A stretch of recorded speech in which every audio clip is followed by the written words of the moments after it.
Share में निवेश करने से पहले अपने मार्केट एक्सपर्ट की राय लीजिए, अपना खुद का रिसर्च कीजिए, उसी के बाद किसी शेयर में निवेश करने का विचार बनाइए। ये वीडियो केवल एजुकेशन पर्पस के लिए। चलो दोस्तों वीडियो स्टार्ट करते हैं। ये 135 रुपये का जो स्टॉक है, ये कंपनी ट्रांसफार्मा बनाती है। ट्रांसफार्म बनाती है ये कंपनी।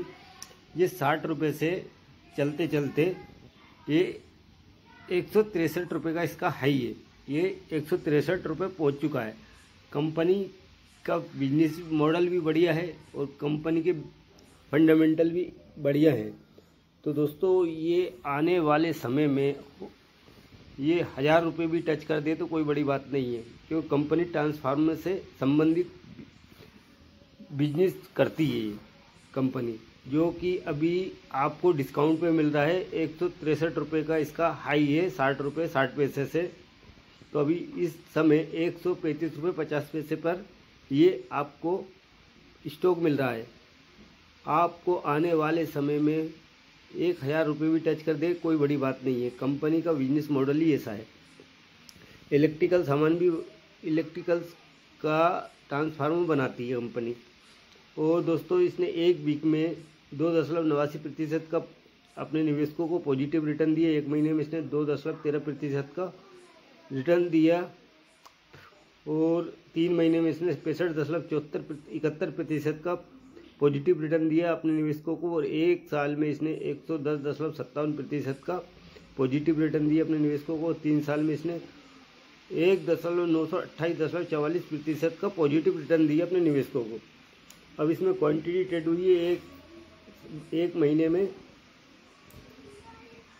69 लाख क्वांटिटी ट्रेड हुई, जिसमें 93 लाख क्वांटिटी डिलीवरी में उठाई गई है। और एक वीक में इसमें 27 लाख क्वांटिटी ट्रेड हुई, जिससे 100% डिलीवरी में उठाई गई है। सैटरडे में 46 लाख क्वांटिटी ट्रेड हुई, जिसमें 100% डिलीवरी उठाई गई है। और टुडे में इसमें 33 लाख क्वांटिटी ट्रेड हुई है। दोस्तों इन कारपोरेट 1982 ये BSE पर लिस्टेड है। और इसके मार्केट कैप की बात कर लेते हैं, 124 करोड़ का है और करंट प्राइस इसका 135 है। यानी कि मार्केट कैप से भी अभी ज़्यादा अपना ये स्टॉक चल रहा है। करंट प्राइस का 135 रुपये का है, हाई इसका 163 रुपये का है और लो इसका 60 रुपये 60 पैसे का है। यानी कि 52 वीक जो हाई है 163 रुपये का है और लो 60 रुपये 60 पैसे का है। स्टॉक पी इसका 116 का है। इंडस्ट्री पी 105.41 का है। बुक वैल्यू इसकी 24 रुपये 90 पैसे की। डिविडेंड कंपनी देती नहीं है। आरओसी इसका 11.5 का है और आरओई इसका 41.8% का है। फेस वैल्यू 10 रुपये की। आने वाले समय में ये बोनस शेयर और स्प्लिट भी देगी कंपनी। और इसका बिजनेस मॉडल की बात कर लेते हैं। शामिल किया गया था और तब से कंपनी छोटे मध्य रेंज में ट्रांसफार्मर का निर्माण में लगी हुई है। ये कंपनी 10 kV 12 kV क्लास से लेकर 10 MVA 36 kV क्लास के ट्रांसफार्मर तक के इलेक्ट्रिकल से डिस्ट्रीब्यूशन और पावर ट्रांसफार्मर का उत्पादन करती है। अब इसके क्वार्टर में क्या सेल हो रही है, क्वार्टर बाय क्वार्टर, तो आप देखेंगे कि 2024 में इसने 8 करोड़ की सेल करी है। 8 करोड़ से बढ़कर 17 करोड़ की सेल हो गई सितंबर 2024 में। इसी प्रकार ऑपरेटिंग प्रॉफिट की बात कर लेते हैं, तो इसका सीधा 2024 जून में 1 करोड़ की ऑपरेटिंग प्रॉफिट हुआ। फिर सितंबर 2024 में 1,65,00,000 का इसका ऑपरेटिंग प्रॉफिट हुआ। ओपीएम भी इसी प्रकार देखते हैं तो 12.32% का हुआ। फिर 9.64% का इसका ओपीएम हुआ। अदर इनकम इसकी 9 करोड़ की है। और टोटल नेट प्रॉफिट की बात कर लेते हैं तो 98 करोड़ का इसका नेट प्रॉफिट हुआ। ईपीएस पर शेयर की बात कर लेते हैं, 1.07 का इसका ईपीएस पर शेयर है। साल दर साल में कंपनी की सेल की बात कर लेते हैं तो 2024 में 50 करोड़ की सेल करी और टीटीएम में 49 करोड़ की सेल करी, 49 करोड़ की सेल करी। ऑपरेटिंग प्रॉफिट की बात कर लेते हैं तो 359 करोड़ का इसका 2024 में ऑपरेटिंग प्रॉफिट हुआ है।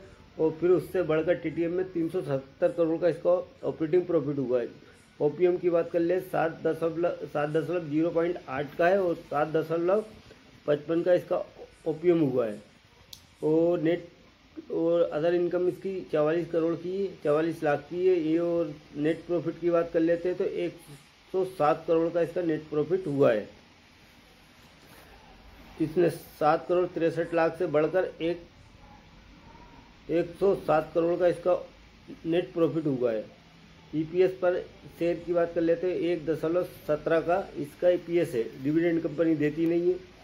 कंपाउंड सेल्स ग्रोथ में आ जाते हैं तो कंपाउंड सेल्स ग्रोथ की बात करते हैं तो 10 साल में 7% का है, 5 साल में नेगेटिव है, 5% का, 3 साल में 37% का पॉजिटिव में, और टीटीएम में 10% की रही है sales growth. Compound profit growth की बात कर लेते हैं, 10 साल में 19% की है, 5 साल में 48% की है, 3 साल में 38% की, और टीटीएम में नेगेटिव में 87% प्रॉफिट ग्रोथ।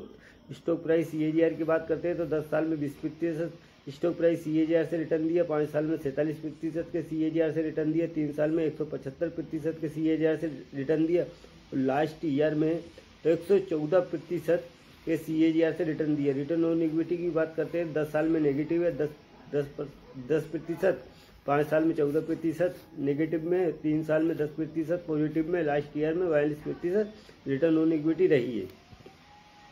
रिजर्व की बात कर लेते 1361 करोड़ का रिजर्व है, और बोरिंग की बात कर लेते 1248 करोड़ की इस पर कर्जा है, यानी कि कर्जे इस पर 1248 करोड़ का है और रिजर्व इस पर 1361 करोड़ का है।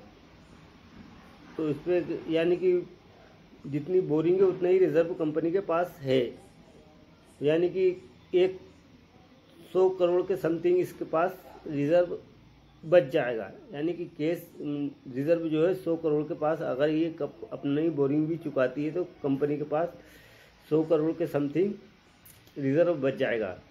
ये बोरिंग इस पर 1248 करोड़ की, यानी कि कर्जा 1248 करोड़ का है और रिजर्व 1361 करोड़ का है।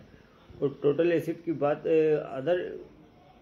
अदर लाइबिलिटी की बात कर लेते हैं, 11 करोड़ का इसका अदर लाइबिलिटी। टोटल लाइबिलिटी की बात कर ले 4639 करोड़ की है।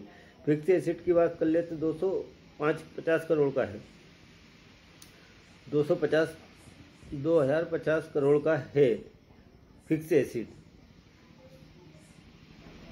2050 करोड़ का है, और इन्वेस्टमेंट तो है नहीं है। और टोटल एसेट की बात कर लेते 46 करोड़ 49 करोड़ का इसका टोटल एसिड है। और दोस्तों शेयर होल्डिंग पैटर्न की बात करते हैं तो शेयर होल्डिंग पैटर्न में आप देखेंगे कि 2023 से लेके अभी तक, यानी कि इसमें 82 अभी जून के महीने में इन्होंने जून से लेकर सितंबर में अपनी होल्डिंग थोड़ी सी बढ़ाई है। इन्हें 46.87% हुई है, 46.87% सितंबर में भी प्रमोटर होल्डिंग रही है, और पब्लिक होल्डिंग 53.11% की पब्लिक होल्डिंग रही है। अब कंपनी का नाम जान लेते हैं। कंपनी का नाम है अल्फा ट्रांस फार्मा लिमिटेड, और इसका बीएससी कोड है 517546। तो दोस्तों मेरा ये वीडियो अगर आपको पसंद आए तो मेरे चैनल को लाइक कर लीजिए, सब्सक्राइब कर लीजिए, ताकि आने वाली वीडियो की नोटिफिकेशन आप तक पहुंच सके। मेरे चैनल का नाम है राजेश रजक भोपाल।